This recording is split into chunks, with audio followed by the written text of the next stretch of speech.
पितामह भीष्म के बाद कर्ण रणभूमि में उपस्थित हो गया।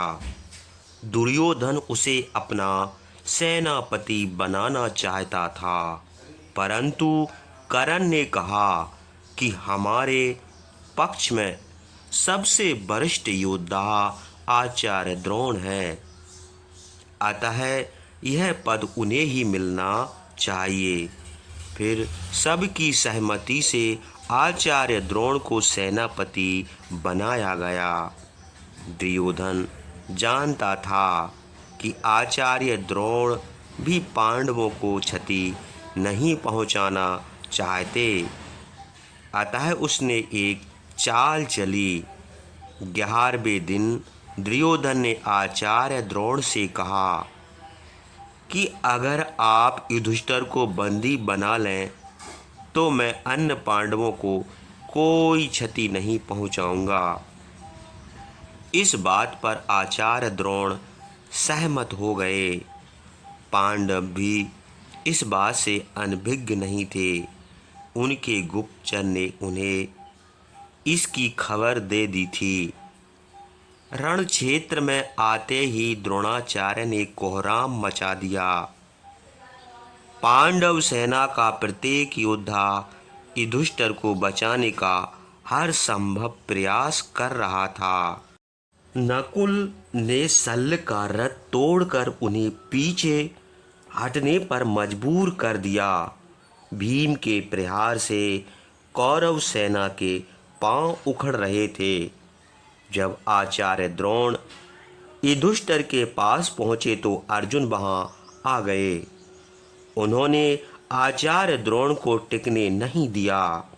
उन्हें खाली हाथ वापस लौटना पड़ा। इस तरह 11वां दिन समाप्त हुआ। आचार्य द्रोण ने दुर्योधन से कहा, अर्जुन के रहते युधिष्ठिर को बंदी बनाना असंभव है, अतः अर्जुन को रण क्षेत्र से दूर ले जाने का प्रयास करो।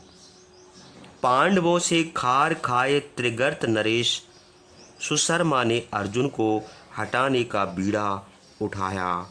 12वें दिन के युद्ध में उसने अर्जुन को चुनौती दे दी। अर्जुन सुशर्मा की ओर बढ़े।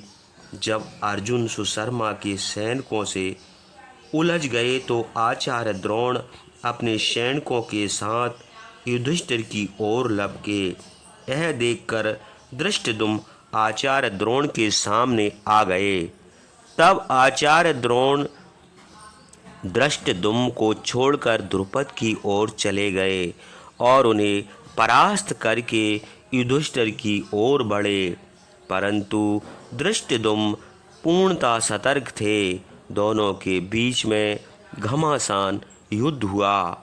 इसमें राजा विराट का एक पुत्र और धृष्टद्युम्न के 2 भाई मारे गए। यह देखकर भीम, सात्यकी, नकुल एवं द्रुपद द्रोणाचार्य से मुकाबला करने के लिए आ गए। तब दुर्योधन और कर्ण हाथियों की टुकड़ी लेकर द्रोणाचार्य की मदद करने पहुंच गए, लेकिन भीम ने हाथियों को मार गिराया। यह देखकर अत्यंत वीर राजा भगदत्त सुप्रतीक नामक हाथी पर चढ़कर वहां आया। उस हाथी ने भीम को उठाकर पटक दिया। तभी सुशर्मा को हराकर अर्जुन वहां आ पहुँचे।